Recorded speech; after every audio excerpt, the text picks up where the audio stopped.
All right, hello everybody. Thank you for joining the webinar today. And let's go ahead and get started. So my name is Mark Bollinger, and I'm with the Lawrence Berkeley National Laboratory. And I'm joined today by my colleagues, Will Gorman and Joe Rand. And the three of us are going to run through a new report that we released 2 weeks ago that tracks trends in hybrid and co-located power plants across the country. This webinar is being recorded, and we do expect to have time at the end to answer any questions that you might have. So please do type any questions into the Q&A feature of Zoom. There's also a chat function, but I think we've successfully disabled that. So we would prefer if you'd use Q&A, and indeed, that's probably your only option. So let's begin with, if I can get the slide to advance. There we go. Let's begin with a quick note on scope and how we define hybrid power plants, just so that we're all on the same page right from the start. So throughout this presentation, we will adopt a fairly loose definition of a hybrid plant, which could refer to one of two things. First, we use the term hybrid to refer to co-located plants that pair two or more different types of generators and or that pair generation with storage at a single point of interconnection. So in this case, even though the generation and storage components share a grid interconnection, those components are still largely operated and dispatched somewhat independently, and the grid operator tends to think of the components as separate resources. Second, we might also be referring to full hybrids that feature both co-location and co-control of the underlying resources, with the grid operator treating the co-located components as a single resource in this case. In reality, it's often hard for us to tell which plants fall into which of these two categories. So in most cases, we just lump the two together. That said, we do have a bit of info on the relative breakdown of co-located versus full hybrid plants in California, which I believe Joe will present a little bit later. In all cases, we're looking at plants that have at least 1 megawatt of generating capacity, and we are excluding so-called virtual hybrids that aggregate a bunch of small behind-the-meter solar plus storage systems. And then finally, I'll just note that while PV plus storage tends to get a lot of the attention when talking about hybrids, and rightly so, given its relative prominence, we will also look at other types of hybrid power plants as well, as you'll see in just a few minutes. So the webinar will be divided into 3 segments. In just a minute here, I will hand the microphone over to my colleague, Will Gorman, who will focus on trends in existing hybrid power plants that were operational as of the end of 2020. Then Joe Rand will take the next section, focusing on the increasing number of hybrid plants that are in the grid interconnection queues across the country. And then finally, Joe will hand it back to me to focus on a subset of hybrid plants in the queues, namely those PV plus battery plants that have secured offtake arrangements, which makes them perhaps less speculative and more likely to be built than your average plant that's in the queues. So that's largely it for me at the moment. Again, please let us know if you have any questions using Zoom's Q&A feature. And I will now hand it over to Will to focus on hybrids that are already operational. Take it away, Will. Great. Thanks so much, Mark. As he mentioned, I'm going to be focused on the current trends of online hybrid and co-located projects. And these are going to be the ones installed by the end of 2020. So if your favorite project came online in the last 8 or 9 months, it will not be captured here in these statistics. So just keep that in mind. That is kind of our time frame. Next slide, please. Great. So before jumping in to the data and the trends, it's important to just clarify and walk through the methods, our main data sources, and then the corresponding limitations of those 2 things. So we almost exclusively rely on the US Energy Information's Form 860, and we use their 2020 early release. So that came out in June of this year.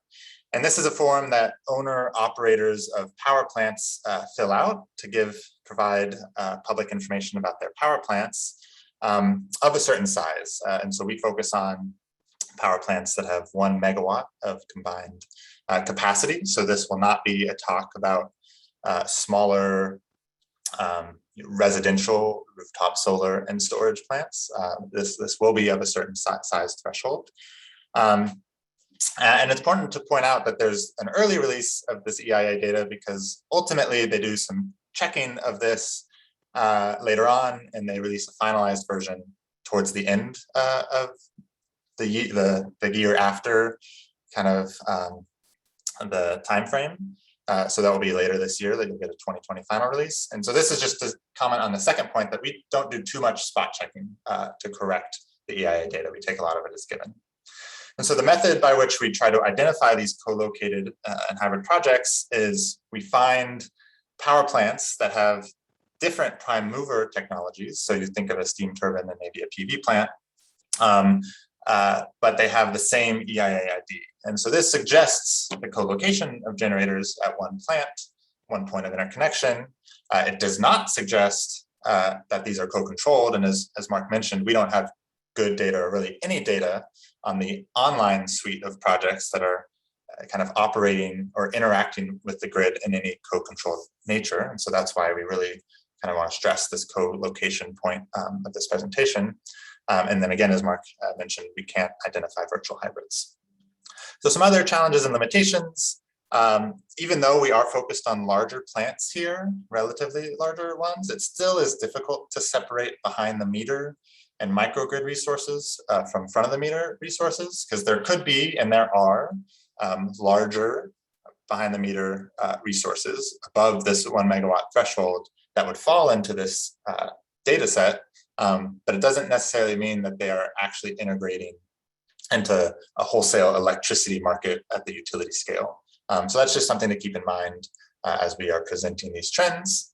And then the second issue or challenge is that EIA ID is definitely a limited method by which to identify the full suite of hybrid and co-located projects, as we have found some geographically located co-located projects that have different EIA IDs. And we do limited spot checking to basically beef up our sample to account for some of these missed hybrids. We do this for the most part for wind and solar hybrids, just based on other market tracking efforts we perform at the lab. And then we also use ABB's Velocity Suite data set to find an additional amount of co-located projects that have different EIA IDs. But it is a challenge. None of these data sets, at least yet, have a column that says, oh, this is a co-located hybrid project. So maybe that will be a future improvement as these projects become more popular, but that's currently not possible. And the last thing to point out is that we exclude dual fuel and CSP units that have the same prime mover technology. So you won't see that in this presentation. All right, next slide. Okay, so we're going to just jump right in to what we found in these data. This is a big table with a lot of numbers. Don't expect you to digest all this. We won't have time for you to do that. So just really want to focus on some of the big takeaways here. The first is that there are a lot of these projects. We identified 226 of these in the United States. That's roughly 30 gigawatts of generating capacity and almost 1 gigawatt of storage capacity. Now 30 gigawatts is small compared to the 1,000 plus gigawatts of generator capacity in the United States, but it's still not an insubstantial amount. The other thing to point out on this slide, because this will become a theme kind of throughout my section and really the remainder of the presentation, is that PV plus storage dominates in terms of number of projects. And in terms of number of installed projects in the most recent year. So that is kind of an important thing to keep in mind. It's double the number of projects as any of the other co-located hybrid projects we identified, though it still is lower in terms of total generating capacity. So some of these other projects, especially the fossil projects, which can have pretty particularly big power plants co-located, have more fossil megawatts. Next slide, please. So just to do a little bit of a deeper dive into the geospatial resolution of that table. So what we show here now is all of the same data broken up by the key categories and then geospatially plotted to where they're located. All of the text on the left is just more text describing that table you saw on the prior slide. And so, we didn't spend too much time, trying to digest maybe all of these geospatial stories. But one thing that pops out is that you don't see a lot in the West and the Pacific Northwest. There could be population drivers of that. Those states and those places are not as populated, so you don't see as many power plants. There's also less land constraints potentially in that region, and so maybe it's one driver again of why you don't see this co-location.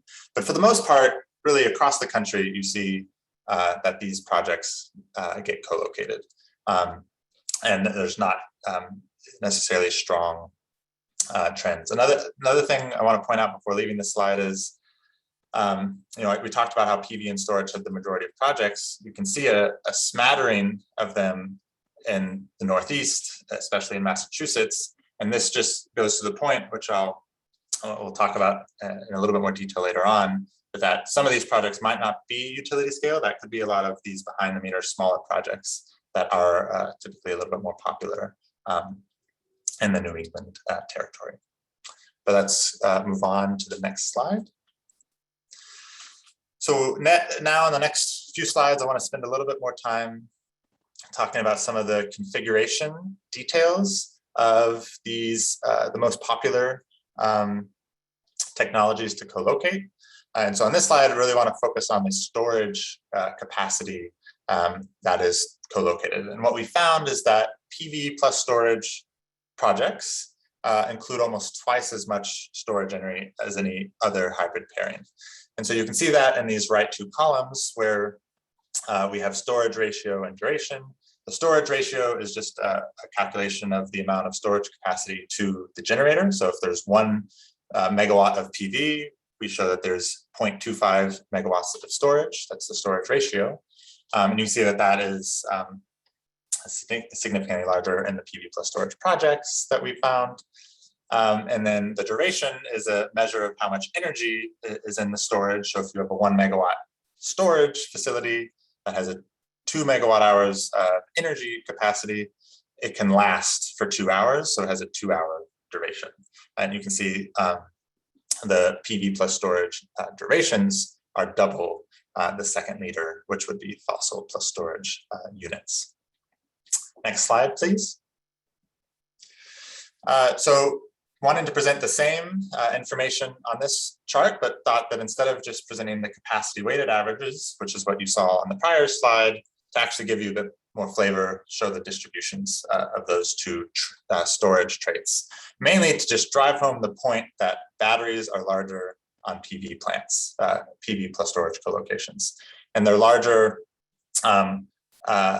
really across almost all kind of spans of the distribution, which you can see here on the box and whisker plot. So the median PV to storage ratio is actually quite higher than the capacity weighted average that you saw on the prior slide at 55%. And then the median duration is actually a little bit lower, but still sitting at 2 hours of duration.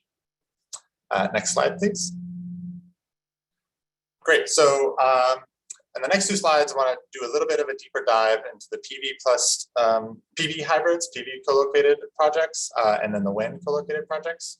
So here, what I'm plotting is all of the PV co-locations across the United States, and the solar capacity that is co-located is the size of the bubble. Let me just take a quick sip of water. And then the second thing to draw your attention to is that the shades of the state is the total amount of solar capacity in the hybrid projects. And so you can see here, I mentioned earlier, there was a bunch in Massachusetts by number, but when you're really looking at solar capacity, California, Texas, and Florida dominate, which makes sense. Those are sunnier parts of the country. You would expect more solar projects in those regions. 2 more points I want to make on this slide. The first is you'll note that I plot this out by state rather than market territory, and we'll plot out some market territory maps a little bit later on. But one of the reasons for that is that if you look at California, actually a decent amount of those solar plus storage projects and some of these solar co-locations are actually in LA. They're in LODWAP's balancing authority rather than CAISO. And so when you plot the market map, it kind of looks a little strange. The key point is to note that most of this activity is happening in California, and you don't see that as clearly if you look at the online projects in CAISO today. Second point I want to make is just a comment on the chart on the right, where you see a bunch of fossil gigawatts, which really speaks to this notion that there are some really large fossil plus PV projects, which really just means that you have gigawatts of fossil capacity and then maybe a few megawatts of PV capacity that's co-located, maybe taking advantage of land, maybe some point of interconnection, but it's really not, it's not a co-controlled project. You can't imagine that there's co-control happening there. It's really just co-located, and that kind of drives home that point when you look at that capacity. All right, next slide, please. All right, so same figures, but now with the wind hybrids and co-locations. You can see Texas and Illinois now dominate, which is partly driven by some of the market trends in those regions. PJM was one of the areas that saw the first increase in storage installations due to some of their ancillary service market reforms. And so you see some of that with these co-located projects as well. And the last point to make is, if you look at the chart on the right, you don't see that huge fossil co-location, likely part of that land use story that I was mentioning. Wind obviously takes a lot more land. It doesn't make probably as much sense to have a small dinky wind farm paired next to a large fossil unit, and you see that when you look at those co-locations. All right, next slide. So I have two more slides in the online project section before turning it over to Joe. And the point of these two slides will be to bring in a little bit of flavor of, well, what's the standalone storage world doing and how does that compare to these co-locations? So now we're plotting wind plus storage, fossil plus storage, PV plus storage, and then a separate standalone storage map. This data on this slide you've mainly already seen, because this is the shading is driven by the generating capacity. So you've already seen the wind plus storage and the PV plus storage story. You can see now that LOBWAP, the LA Balancing Authority point I made earlier, where CAISO doesn't show as much solar PV as the West. That's that story I was showing earlier. But then in the fossil plus storage story, you see that MISO, Southeast, places with a lot of fossil installations. That's where you're seeing the common storage. Next slide.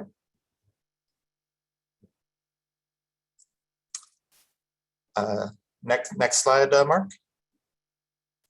Oh, this is the next slide. Sorry, it's so similar. So now, instead of plotting generating capacity, we're plotting storage capacity. And the point here is to really drive home the fact that standalone storage, even when we exclude pumped hydro, that capacity exceeds the storage capacity included in existing hybrids. And then you can see in that bottom right chart that CAISO, ERCOT, and PJM, that's where the majority of these standalone storage resources have been installed, typically battery, pretty much exclusively battery capacity, up through 2020. And with that, I will conclude the online section and pass it over to Joe. Thanks, Will.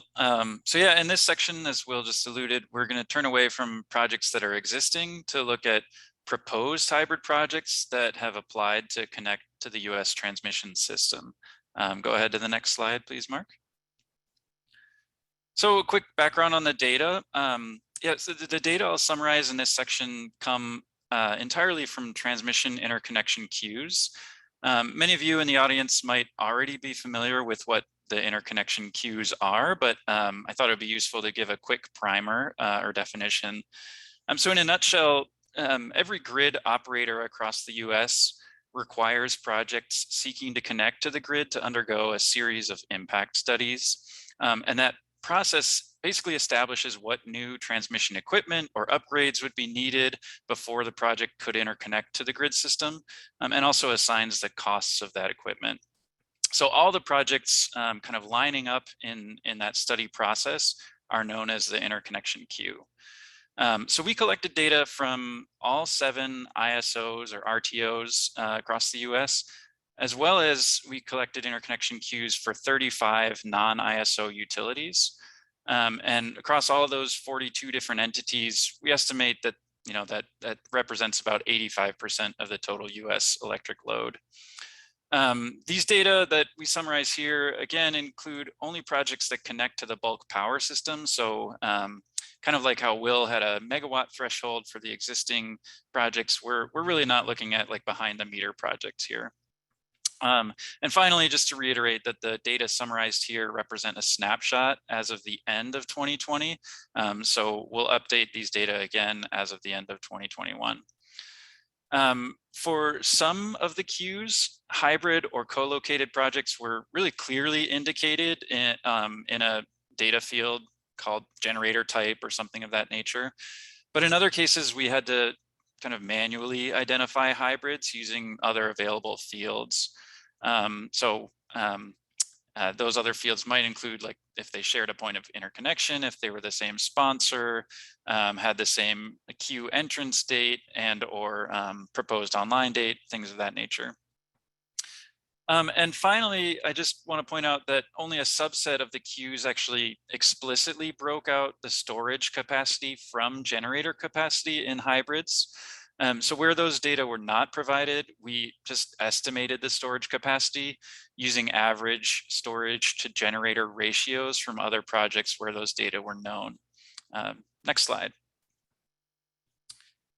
So this one is kind of a key figure from my portion of the presentation. So I'm going to take a quick moment to explain it clearly. Basically, it shows the total capacity in gigawatts in the interconnection queues over time, broken out by generator type along the x-axis. And the total height of each individual bar here represents the full cumulative capacity in the queues as of that year. And the green portion of each bar just represents the amount of capacity entering the queues in that particular year. You'll also see some of the bars have hatched portions, and that represents the capacity in hybrid configurations. So if the bar is for a storage or for a generator type, then the hatched portion represents the capacity paired with storage. And then for that storage area, kind of in the middle of this figure, the hatched portion represents the amount of storage capacity that is paired with generation. So I mentioned this briefly on the last slide, but just a reminder that the hybrid storage capacity is estimated for some projects. And to be clear, we only started making that estimate in this year. We hadn't done it in prior years. So, hence the sort of discontinuity that you see in the storage area from 2019 to 2020. But just kind of looking across all these generator types, and over time, what's immediately clear from the figure is really explosive growth of solar generally, as well as storage generally. But more pointedly for this presentation, an increasing share of hybrids within each generator type. So we basically see that hatched portion growing over time in a number of different generators. Next slide. So we identified roughly 11 unique hybrid configurations that are currently proposed in the queues. But as we saw with the existing hybrid projects, again here amongst proposed projects, solar plus battery really far exceeds all the others, both in terms of number and capacity. In fact, almost 93% of all proposed hybrid projects and about 88% of the proposed hybrid capacity are of that solar plus battery configuration. Next slide. So we found that about 34% of all of the solar capacity in the queues is currently proposed in hybrid configurations. And that compares with about 6% of all wind capacity in the queues is in hybrid. I should note that both of those percentages are up slightly from last year, indicating that there's probably growing developer interest in these hybrid projects. And then looking at the storage column here on that chart on the left, we estimate that a little over half of all storage capacity in the queues is paired with a generator of some type. Now, in the figure on the right, the donut plots here show the share of different wind and solar hybrid configurations that are in the queues. And I just use this to re-emphasize that solar plus storage is by far the dominant configuration with about 155 gigawatts currently proposed. And the next two largest categories, solar plus wind and wind plus battery, each have just only about 7 gigawatts currently proposed in the queues. Next slide. So we also broke out the fraction of total capacity proposed as hybrids across the various regions. Solar hybrids, as you can see in kind of the second column in, are fairly widespread, but are definitely highest in California ISO and the non-ISO West. Wind hybrids, looking at that first column there, overall are just less common and certainly are more geographically concentrated, again, in California ISO and to a lesser degree, the West.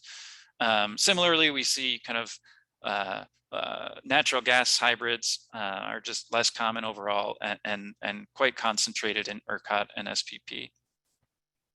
Go ahead to the next slide. Yeah, since we're comparing across regions in that last slide, we thought it would be useful to look at these again in a map format.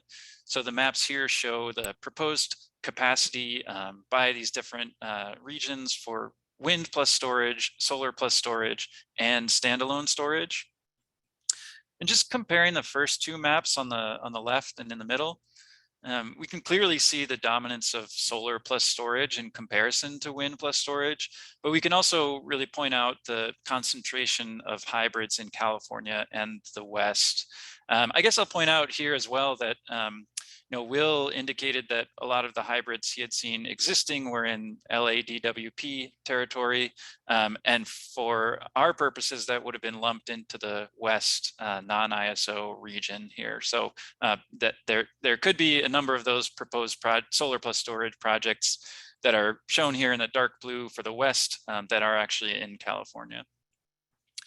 And then again, that third map on the right here shows proposed just standalone storage, which is somewhat more evenly distributed across the US compared to the hybrids, but still perhaps concentrated along both coastlines to a degree. Next slide. So when any project enters the interconnection queue, they propose or request a date for that project to come online. So we examine those dates in this figure on the top here.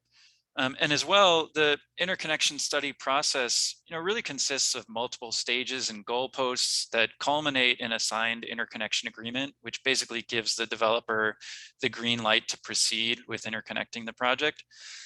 So we also looked at where the projects were along that kind of interconnection study path, and that's shown in the figure on the bottom. So a bit of detail on that top figure. Roughly 75% of the proposed hybrid capacity that we see in the queues has requested to come online by the end of 2023. And unsurprisingly, that's dominated by solar plus battery again, and that's shown in the yellow portion of those columns. Looking at the bottom figure here, 11% of all proposed hybrid capacity in the queues already has a signed interconnection agreement. And if we look just at solar plus battery, we can see nearly 20 gigawatts of solar plus battery already has that signed interconnection agreement. And that compares with less than 1 gigawatt for each of the other hybrid types. You might note that in that bottom figure, there is a different y-axis scale for the solar plus battery from the rest of the generator types. Okay, next slide. So we were also curious, as Will showed kind of the storage to generator capacity ratios for some of the online projects, we also looked at that where we could for proposed hybrid projects. And across all regions, the typical storage to generator capacity ratio is higher for solar plus storage at about 60% than it is for wind plus storage at about 35%. And that echoes what Will found with the existing projects. Interestingly, that ratio appears to be higher where solar penetration is higher, such as in California and the Southeast. And it's also worth noting that these storage ratios for proposed projects shown here are typically higher than the ratios we saw in existing projects of the same type that Will shared previously. Next slide. So for the California ISO, we were able to compare the total proposed hybrid capacity to the capacity limit at the point of interconnection, or in other words, the maximum capacity that the project can export to the grid at any given moment. So that POI limit for the projects we found proposed in California was typically based on just the generator capacity and not including the storage capacity. That was true for both solar plus storage and wind plus storage projects. So to us, this suggests that these proposed projects basically plan to maximize their point of interconnection limit by using storage to just supply power at times when the generator is not generating at full capacity. Next slide. So another important insight that we were able to glean from the California ISO was the distinct breakdowns between proposed hybrid and proposed co-located project participation models. Mark kind of alluded to this earlier, I think, on the second slide of this presentation. But in the co-located model, each individual resource is forecasted and modeled and dispatched separately. Whereas in the hybrid model, there's a single combined bidding and dispatch approach for multiple resources behind the same point of interconnect. And what we found from this early data from CAISO is that these near-term proposed solar plus storage projects, most developers are selecting the co-located model rather than the full hybrid model. And you can see that on the figure there on the right. But I guess we would point out that, this may change as hybrids become more widespread and market rules might evolve to accommodate them. So with that, I'll turn it back to Mark to offer a bit more depth into solar plus battery projects in the nearer term pipeline. All right, thank you, Joe. So one of the nice things about the Q data that Joe just ran through is that they provide a full or comprehensive picture of the entire project pipeline, in the sense that entering the queues is a necessary step in the development process. So it's not something you can bypass. But on the other hand, the queues don't really provide all that much detail on project level characteristics. And in fact, many of the projects in the queues are potentially speculative, which is perhaps the main reason that we see relatively low completion rates. So in this third and last section of the presentation, we're going to drill down a little deeper on a subset of hybrid plants that are in the queues, namely those PV plus battery plants that have announced offtake arrangements, whether that's through a power purchase agreement or PPA, or it could also be a utility-owned plant that will be selling directly to ratepayers. And we'll focus on PV plus battery plants here, given that they make up the vast majority of hybrid plants in the queues, as Joe just demonstrated. And we use securing offtake as a critical threshold or milestone because securing offtake is often considered a key step to securing financing, which makes this particular subset of projects potentially less speculative and more likely to be built. So this next slide summarizes our sample for this section. We're looking at 134 plants across 19 states that total 18.6 gigawatts of PV and 9.2 gigawatts of batteries. On average, this sample features both a higher battery to PV capacity ratio, as well as longer storage durations than operational projects that Will ran through earlier. Specifically, batteries in this sample are sized at roughly 50% of the PV capacity on average, compared to just 25% among operational projects. At the same time, the average storage duration is roughly 3.5 hours relative to the roughly 2.5 hours among operational plants. Now, most of these projects are slated to come online prior to 2024, with many of them targeting 2023, which corresponds to a kind of a key investment tax credit threshold in terms of its phase out schedule. And if anyone is interested in details on individual plants from this section, there is an appendix at the end of the deck that provides more detail. Okay, it's often hard to tell in advance whether a PV plus battery project will be AC or DC coupled, but in those cases where DC coupling is clearly the intent, it's kind of interesting to look at both the DC to AC ratios of the PV portion as well as the capacity factors that the plant is expecting. And that's what the graph on this slide is showing. So the yellowish shaded box that you see here shows the typical range of DC to AC ratios and AC capacity factors that we normally see for a standalone PV project in these particular states. With the DC to AC ratio typically ranging from 1.25 to 1.35, and AC capacity factors somewhere in the 25 to 35% range, depending on whether it's a fixed tilt or tracking mount. But as you can see, with a DC coupled battery, there's a lot of room to push that DC to AC ratio higher and then store in the battery the resulting energy that would have otherwise been clipped by the inverter. So particularly in Hawaii, where a lot of these DC coupled plants seem to be located, we see DC to AC ratios rising up above 2 in a few cases, leading to AC capacity factors that are in excess of 40%. We also have PPA pricing data in some cases and can look at pricing trends over time. All three graphs on this slide show the same pricing data, with the only difference between graphs being what the bubble sizes represent. So in the upper left, the size of the bubble corresponds to the battery capacity. In the upper right, it corresponds to the PV capacity.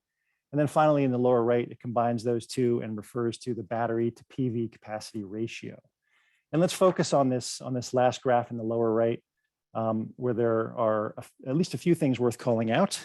First, it's obvious that Hawaii is priced at a premium to the mainland. And that likely reflects the fact that things simply cost more in Hawaii due to its remote island status. It could also reflect some degree of value-based pricing, given that solar in Hawaii competes against inefficient oil fire generation or diesel or coal generation. And so, solar developers can potentially charge a little more in Hawaii than they might be able to elsewhere. The second thing to note is trends in the battery to PV capacity ratio, which again is reflected by the size of the bubbles.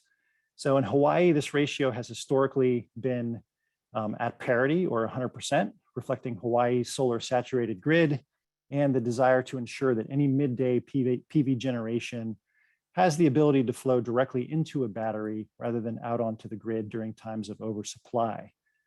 And with that ratio remaining stable over time, you can see a declining price trend here, reflecting lower costs, at least for the PV component, if not also for the battery component.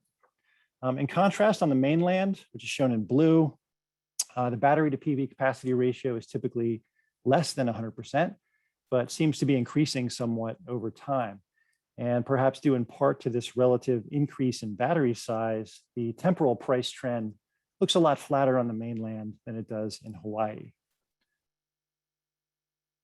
Now, some of these PPAs break out the solar pricing from the battery pricing, enabling us to get a sense for how much the battery increases the PPA price relative to a standalone PV plant. And it appears as if this levelized storage adder, as I'll call it here, and which is expressed in dollars per megawatt hour PV rather than dollars per megawatt hour stored, this adder tends to increase linearly with the battery to PV capacity ratio. So the graph in the upper left shows that at a 25% battery to PV capacity ratio, the adder is roughly $5 per megawatt hour PV, and that doubles to around $10 at a 50% storage ratio. And then it finally doubles once again to around $20 once the battery capacity reaches parity with the PV plant. And the graph in the upper right is an attempt to show how this levelized storage adder has trended over time. It's admittedly somewhat of a crude representation, but if you squint at the three different size categories denoted by the shading and the coloration, you can kind of see a slight declining trend in the storage adder over time. Okay, just to quickly wrap up here without restating everything.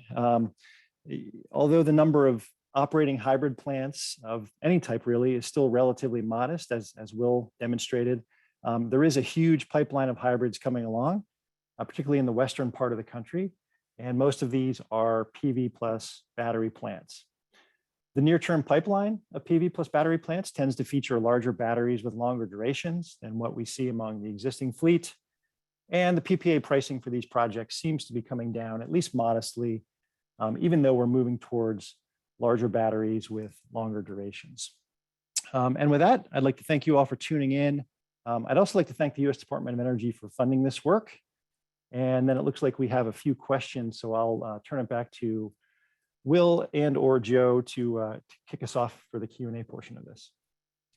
Yeah, we do have a bunch of good questions, and I certainly invite others to chime in and add more questions through the Q&A function on your screen. So maybe I'll just start off with one. I don't know if maybe this would be good for you, Mark, or perhaps Will, but there's a question. Can you talk about what types of grid services these installations are participating in? Yeah, I'll take a first crack at that, but Will should certainly jump in. You know, I would say it differs between the operating fleet and what we see in the pipeline, and that is evident somewhat in these different battery sizes and durations that we've been kind of highlighting throughout the presentation. So a lot of the early or existing hybrid plants are potentially aimed at kind of providing ancillary services. So, fast frequency response and, regulation up and down, things like that. But I think, as we look ahead, some of those ancillary services, those markets will tend to be swamped, is perhaps the right word, by not only the existing fleet of batteries and hybrid plants and standalone generators that can provide those services. And so looking forward, the market, I think, is going to shift more towards providing energy arbitrage, capacity shaving. We see that already in some cases. And for that, you typically need larger batteries and longer durations. And that is certainly what we're seeing in the data. Will, do you have anything to add there?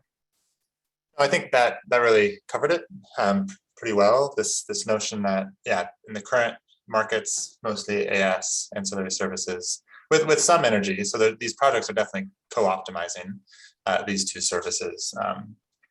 But the expectation is that ancillary services will get saturated. The only other thing I'll say is that in fossil units, it's not necessarily the case that these storage co-locations, so specifically on the storage hybrids, are providing grid services. You could also imagine them facilitating maybe either maintenance issues of a fossil unit. So, you saw those fossil and storage combinations. It could help with some wear and tear, ramping constraints, and potentially some type of black start services. We don't have any data, for this to know kind of necessarily what they're signed up to do. But there are some of these, maybe more peripheral services that they're providing, nominally to the grid, but really to the co-located generator. And we've also heard anecdotally that's another driver or service that these storage units at least are providing. Excellent. Thanks, guys. The next question I thought I'd put out there is one that I should be able to answer quickly, and then I think I have another one for you, Will, coming up. So the question is, based upon this data and report, which states or areas can you see becoming the next hub for upcoming solar plus battery projects? And I think we showed a couple of slides that indicated just the data from the interconnection queues for solar plus battery. We're really concentrated in California and the West. But in the meantime, I did just pull up some numbers on that just to verify at the state level. In terms of the number of proposed solar plus battery projects, the top states are California, Arizona, Texas, Virginia, and Pennsylvania, and Nevada. And then in terms of proposed capacity, the number one state is Arizona with about almost 33 gigawatts of proposed solar capacity in solar plus battery configuration, followed closely by California, and then a distant third is Texas, and then Nevada behind that. So I would say those are probably the states that we would highlight for kind of future hubs of solar plus battery. So the next question I thought is kind of a slam dunk for Will here is there an advantage to being co-located? I presume this is specifically regarding generation plus storage co-location. And then the second part of the question says, or would it be better to have the storage located at a critical grid connection, maybe one that has congestion? Yeah, great. So I think the reason Joe has suggested that is a slam dunk is because there's actually a report that we released that I was the lead author on, and a corresponding webinar that tries to, at least in part, get at this exact question. So I'll try to answer it here, but if you are really interested, there is a deeper dive both in webinar format and in report format. But at a high level, so there are advantages to co-location on the cost side. So you can imagine that there's some shared infrastructure, obviously shared land, just the development process. There might be some strategies in the queue that, it's easier to get the transmission access if you only have this one co-located project. And we tend to think of that as cost savings. And so those are definitely real benefits that you see to these types of projects. But we were interested if by doing this co-location, were you maybe sacrificing other high value locations for storage? And we did find in that report that that is the case, that there are more volatile market regions, market nodes, which you could correspondingly think of as places where storage might add more value. But interestingly enough, in that report, if you go through the sensitivities and kind of our whole long spiel, which we don't really have time for here, we actually found that that penalty is actually not as big, definitely not as big as these cost savings that we tried to estimate. So that was one of the interesting takeaways. I think the other important thing to keep in mind is that, just because these co-located projects are happening, doesn't necessarily mean that standalone projects aren't happening. So, I showed that earlier on the online projects. Joe also mentioned that. It's not necessarily the case that these are mutually exclusive, but they are decisions that developers are making. And it's a trade-off between some of those benefits of co-location, which I focused here on the costs, but then potentially also some of the penalties in terms of grid value. So I'll stop there, and you can get a deeper dive into that, into some of our other work that's posted on our website. Thanks, Will. Yeah, I think maybe next we'll ask a really should be an easy question for Mark, and then maybe follow up with a trickier or a more thoughtful question that might require more thought from Mark. So Mark, maybe first, there's a question of what is the source or the reference for the PPA price data? Oh, yeah. So in most cases, basically the PPA agreements themselves. So you can look up on many state public utility commission websites and find PPAs that have been filed for approval with the PUC. And in many cases, those are redacted, but in some cases they're not. So if you have enough time to spend combing through PUC websites, you can often uncover PV plus battery PPAs that provide a lot of interesting data. Excellent. And then Mark, there was a question for, I think, a little bit more detail on the cost or the storage adder premium, the cost premium. So someone said, could you say what the cost premium would be for, let's say, adding a larger battery to a 100 megawatt solar PPA in Arizona with a good solar resource? So yeah, maybe just circling back to this slide and offering some thoughts there. Yeah. So basically, it's going to depend in part on how large that battery is relative to the 100 megawatt PV capacity. But and that's what you see along the x-axis here, and that's the scale there, the continuum. But if you assume it's 50% of the 100 megawatt PV system, then maybe you're looking at somewhere around $10 per megawatt hour. Or if you want to look at that in percentage terms, it would be, I guess, closer to maybe 30% of the or I guess, let me restate that, or roughly 30% of the full combined PPA price would be attributable to the battery. So, you know, this is obviously kind of generic information, and I think the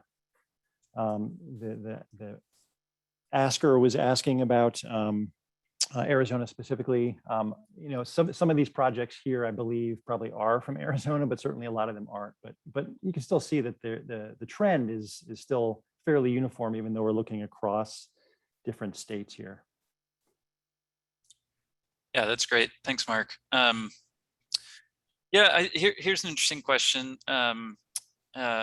Is the data showing any trends in greenfield hybrids versus retrofits? And you know, I guess from the interconnection queue data, I can't say that I have any visibility into that. It's not something that we've really tried to examine in any detail. To be clear, you know, I'm not sure that the queue data would really allow us to answer that question, but perhaps, again, if we had enough kind of time and energy to dig into it, we might be able to examine whether these proposed projects are in fact being proposed as retrofits to existing projects. Will or Mark, do you guys have insights from your data? Yeah, I actually do have a little bit of insight on this for the kind of the subset of PV plus battery plants that I looked at in the third part of this presentation. There I can tell if it's a kind of a retrofit versus greenfield. And I would say the vast majority are greenfield, but there's clearly some retrofit activity going on in California and Arizona, for example. In California, I think there's, I don't know, something like, I want to say like 30% or more of the battery capacity that's supposed to be added to, well, that's supposed to come online in 2021 in hybrid form is in the form of a retrofit to PV plants that are already operating. So, you know, this summer we were supposed to see quite a few pre-existing PV projects, standalone PV projects, add batteries, and some of that is happening at the moment. And likewise in Arizona, Arizona Public Service is in the process of adding batteries to just about every plant in their utility-owned fleet as well. So there was a IRS private letter ruling that sort of opened the gate to retrofitting existing PV plants with batteries and still being able to claim the investment tax credit on the battery expenditure. And so I think that's why we're seeing a lot of interest there. And I'll just quickly mention that it's a good suggestion for maybe how I could use the EIA data, because we do have the online date for the distinguished power plants. So I could absolutely determine if that date is the same for these different projects or different. I have not really done that. I showed some time trends on my slides a little bit earlier, but they don't really do a good job of distinguishing greenfield versus retrofit. So thanks for the note, something that I could look into for the future. Yeah, and Will, I'm not sure whether this is the case, but I thought I remember hearing you kind of anecdotally state that at least for many of the kind of fossil plus PV hybrids that we're seeing, you know, they were probably just existing fossil power plants that added PV on, you know, somewhere either near the plant or on the land. Do you think that's the case, that those would have been largely retrofits? Yeah, I do think that is definitely true. That definitely a lot of the fossil combined projects are retrofits. That fossil units could be quite old, and even fossil plus storage. You know, yeah, just anything associated with fossil is probably a retrofit. So yeah, I wouldn't be surprised if in the sample that I was looking at that a lot of those actually are retrofits, have separate online dates. Okay, great. All right, we're maybe moving into some questions that might kind of move out of the realm of our expertise or what the data kind of can tell us or what our research really pointed out. But nonetheless, maybe I'll just put a few out there and we'll see if anybody has any thoughts here. So this is a pretty interesting one. Why do we suppose the fraction of wind hybrids is so much lower than solar? So it would just be a controls challenge or just different market incentives or something else? Mark, maybe you have something to share there. Yeah, I think it's mostly related to market incentives. You know, as I was just mentioning, the battery expenditure is eligible for the investment tax credit, but that does not seem to be the case with the production tax credit, which is the primary federal incentive that wind projects enjoy. And so for that reason, most of the focus has been on, building either greenfield or retrofitting batteries to PV plus storage plants as opposed to wind plus storage. So I think it's largely a federal incentive issue for the most part. Excellent. Yeah, a few others questions trickling in. This is actually another interesting one. As we did this research, of course, we were looking at co-located, generators and or generator plus storage.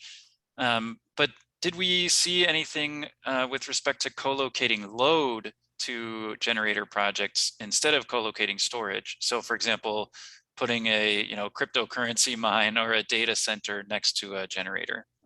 To my knowledge, we didn't look into that at all, but yeah, Will, I don't know if you have any insights there. Yeah, no, we didn't. It's definitely not something that you can see in the EIA data that I relied on. But I guess I'll just say anecdotally is that, I've been working on this space maybe for the last 2 years and released a few reports now. And I will say I've gotten a number of emails from people who are interested in this work, but who come from the load side. So that just suggests to me that some of the kind of trends we're seeing here with storage, which can operate as a load, is definitely applicable to people in the market who maybe are only dealing with loads like cryptocurrencies or things like that. So don't have any data to share, but for my anecdotal experience of kind of working in this space and getting a number of interested parties that represent load. Excellent. So we've just got a couple of minutes left. I'll try to pick some good questions, and I could definitely be available to stay a little bit longer. I'm not sure about my co-presenters here, but let me ask this one. Did we note anything about new projects on brownfields or perhaps other kind of innovative sites? We might think about former landfills, industrial sites, et cetera, versus kind of your traditional greenfield development. Again, this is not something that I have had the opportunity to examine for the interconnection queue data, but I think we'd definitely be interested in doing so and have a project in the works with the Solar Energy Office to kind of examine these sorts of things for solar development broadly, which would certainly encompass hybrid solar projects. So that might be something we do in the near future. But I don't know, Mark or Will, any more to add there? Yeah, I'll just add sort of a peripherally related aspect of that. And that is, some of these PV plus battery plants that we're seeing secure offtake and move through the queues are intended to kind of replace coal-fired generation. So one good example of that is in New Mexico, the retirement of the San Juan station is being made possible to some extent by new PV plus storage plants that are slated to come online, right around that site to take advantage of its transmission capacity and its interconnection. So it's not exactly what the person was asking, but it seems somewhat related. Yep, that's great. Will, do you have something to add there? No, I don't. Okay. Well, we are at the top of the hour here, so I think we could happily close it out there. I don't know, Mark or Will, if you're able to see the question list, if there are any others that you really were itching to pick off, go ahead. But it seems to me that the remaining questions are going to be a little bit tough for us. Although maybe there's one more. Yeah, go ahead. I'll just quickly say that, someone asked about optimal hybrid sizing and AC/DC coupling and things like that. We do have some of our future work is trying to look at configurations and some of these cost perspectives. And so just don't have anything to necessarily share here, but just stay tuned and abreast of our work, and we'll be able to answer that with more detail soon. Yeah, and I just saw one that I could quickly address. Someone was asking what types of batteries are being installed, whether it's flow batteries or lithium ion, and are we seeing any storage durations longer than 10 hours? And yeah, we should have clarified that pretty much everything we're seeing so far is lithium ion, which means relatively limited durations. And the longest duration that I've seen in a project that's been announced is, I believe it's 8 hours for one of the PV plus battery projects in Hawaii. But again, I believe that's just a lithium ion battery that they've oversized in order to achieve the 8-hour duration. Well, great. Maybe let's wrap it up there. And for those of you who feel like your question was not answered or not adequately answered, feel free to email us or reach out in another manner. And I think we'd be happy to continue the conversation. Thanks again to everyone for joining, and stay tuned for future work. Thanks, everyone. Thank you.